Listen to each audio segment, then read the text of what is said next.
it's some of the greatest horses that we have ever seen. To ride any one of them would be special. It truly is an unbelievably difficult race to win. We are choosing the ultimate Coral-Eclipse winner.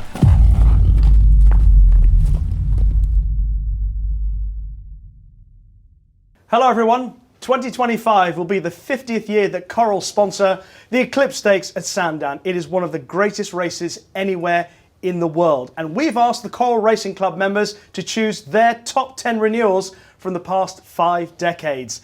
And then between myself and my guests, Simon Crisford and Johnny Murtagh, we will decide the order of that top 10 and before we choose the ultimate Coral-Eclipse winner.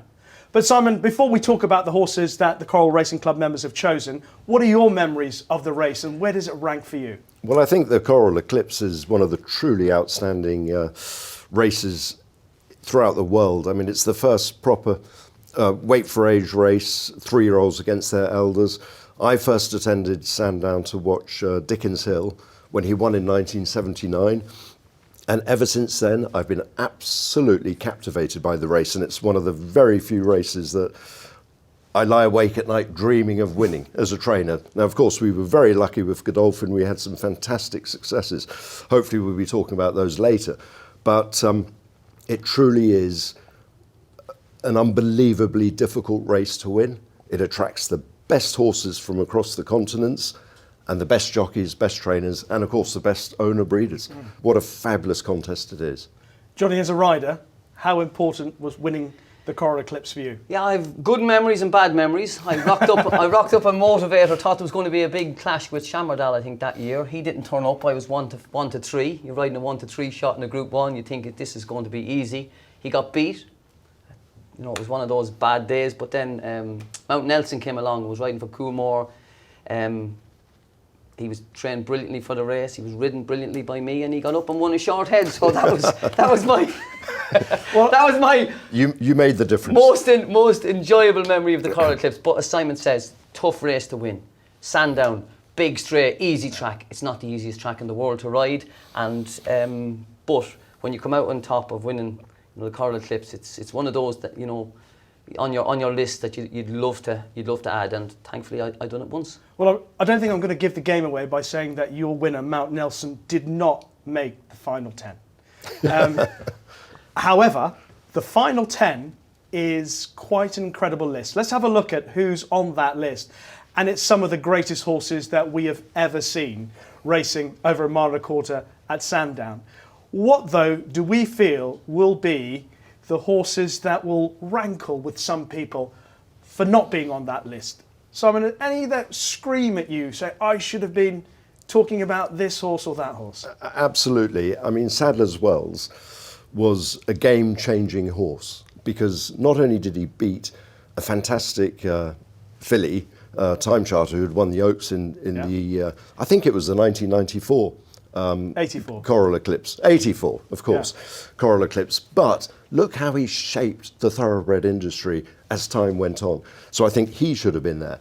I think Pebbles, what an unbelievable race mare. She won a Breeders' Cup, she won a Guineas, she was the ultimate race mare and a Champion Stakes. So I was disappointed not to see her there. I was also disappointed, really, not to see Horling there. Now, he was one of our very first defining horses at Godolphin. He won the Coral-Eclipse the year after Balanchine had won the Oaks, and he sort of defined Godolphin as a true international racing stable. And because obviously just on the back of Balanchine, we needed to follow up. He would have been in my top 10. And mine too. He followed up so well. He was just a brilliant, brilliant racehorse. So those 3, for me, should have been on the list. Definitely higher ranked than some of the ones that have appeared. I would agree with you because Pebbles, I think she was the first filly to win the race. Definitely hauling, or halling as some people Yes. called him. He won the race twice, but the first year he won it, you remember Walter Swinburne dropped his whip Yes. and rode hands and heels and just waving his hand at him. But the horse that he beat turned out to be something special. Singsbill was just a half length or a neck away in second. Johnny, what stood out for you as ones that didn't make the list? Well, when I was growing up, Matoto was one of those favourite horses, you know what I mean? He used to come from the back, he was ridden really quietly, Michael Roberts rode him, he used to bomb down the outside, and then I went on to ride for Sheikh Ahmed in Dubai years later. So he was one of my favourites, and listen, you could debate it all night, which should be there, but these are the ones that are there, and I think, you know, to ride any one of them would be special. I just mentioned a ride that maybe should be worthy of consideration if we were thinking about something like that. For example, Ryan Moore's ride on Not Now Cater when he beat Authorised, who was on the other side. Yes, on the rein, yeah. How important do you think those memories are for people who follow this race for the past 5 decades? Well, sorry, the ride itself was, you have to be brave. You have to be brave. The whole field is over there. You move out to the left. You're going up, you know, 20 lengths wider than everybody else. You're losing so much ground going across. So it has to be brave to do things like that. When it comes out on top, you're the king. But if he finished 5 lengths back, you know, what were you doing going so wide? But that ride alone, you know, that it was the ride that won the race. Yeah. It was the ride that won the race. Absolutely. I seem to remember, I don't know why, but the rides that lost the race. Yeah. So I think you can lose the race at the start at Sandown Park. I think it's very easy to lose the race at the start. Great front runners track. They free wheel into that bend, and the ones behind are having just to start asking their horses to catch up and using too much energy on that bend, giving the ones that are pace setting that nice sweeping hill to take advantage of the ones that are hard under the pump behind. Yeah. But I think Kieran Fallon, bless him, on Bosrasham, you know, that was a sticky moment because he got boxed in on the rail, and getting boxed in at Sandown is like getting boxed in at Goodwood. It's not much fun, is it, Johnny? No, but as I said, if he opened up and he got through and he won, it's a manoeuvre that wins the race for you. Yeah. And that's what you and Kieran, in all fairness to him, it wouldn't have been the first time he went for the inside and got up, you know what I mean? But going back, Sandown is a tricky track. I walked it the first time I got there and I said, what a beautiful track. Yeah. Long back straight, nice bend, 3 furlongs of a hill. I said, just sit back and pick them up in the straight.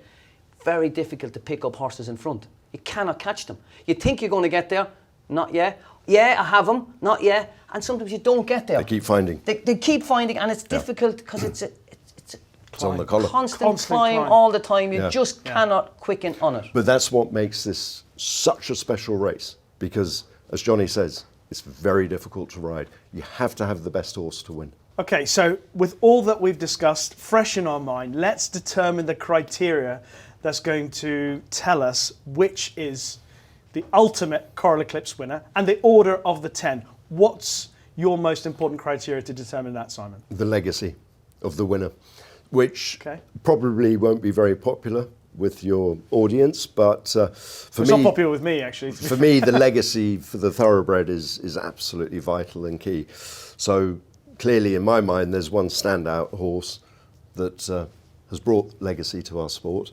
amongst these top 10. But for me, it's all about legacy. Okay. But we asked our Coral Racing Club members to determine the ultimate race. So what makes a race special, the best, one that's remembered for all time, Johnny? The opposition.